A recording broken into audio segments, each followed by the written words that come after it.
بسم الله الرحمن الرحیم. السلام علیکم. قدرمنو رحیم سجاد د ټینګ تاسو ګورو فاټا ټوډے د ادم خیل نزلی بیا تاسو خدمت کې حاضر یم. نن د ادم خیل کې لایبرری کې ډیر زبردست پروګرام وشو. پاره کې مودا د ادم خیل خوري او بچي د ډیر ښه تقریر وکړ د حوصله افزایی لپاره. باران هم ورګي کیمرامین هم په باران کې ویلار ده.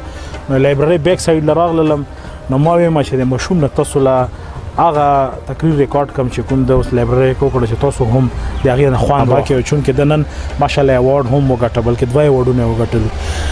خو نه تاسو نه ماده وزیر کوم سکول کې سبا کې اسلام امر سکول بستخیل.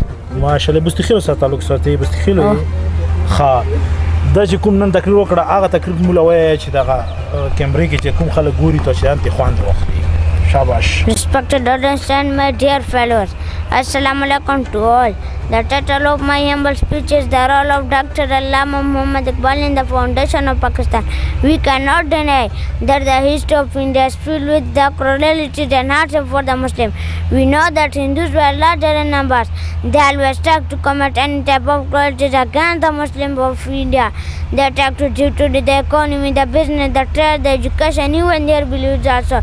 खुदी को कर बुलंद इतना कर तकदीर से पहले खुदी को कर बुलंद इतना कर तकदीर से पहले खुदा बंदे से खुद पूछे पता तेरी रज़ा क्या है.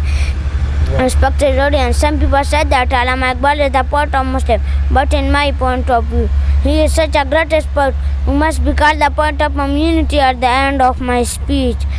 I want to say that there are two main sources of Allama Iqbal's dignity to gaining the heights of what in his poetry. Number one is the Holy Quran, and number two is his deep love for the Holy Prophet, peace be upon him.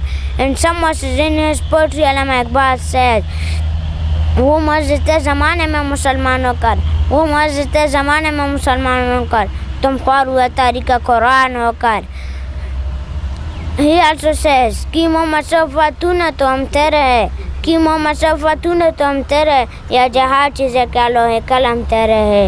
वाह वाह वाह वाह good good वदारेगा गुड زبردست. دا چې کومه دا تاسو د تقریر اوریده ماشاءالله مو بار د خبرو کوي چې مو په خاورې کې د ټیلنت هیڅ کمی نشته. خو د لغوند سپورټ کول غوړي ماشاءالله چې کومه را د مو ډیر داد ورکو. ګولډ ویلډن ډاکټر علي سے په دې شهر د اجازه غواړم زهار یو پروګرام کې په دې شهر باندې اجازه غواړم چې په دره کې کاروبار تورې ټوپکې دلیلاس کې ګلونه کتابونه ګډ زبردست.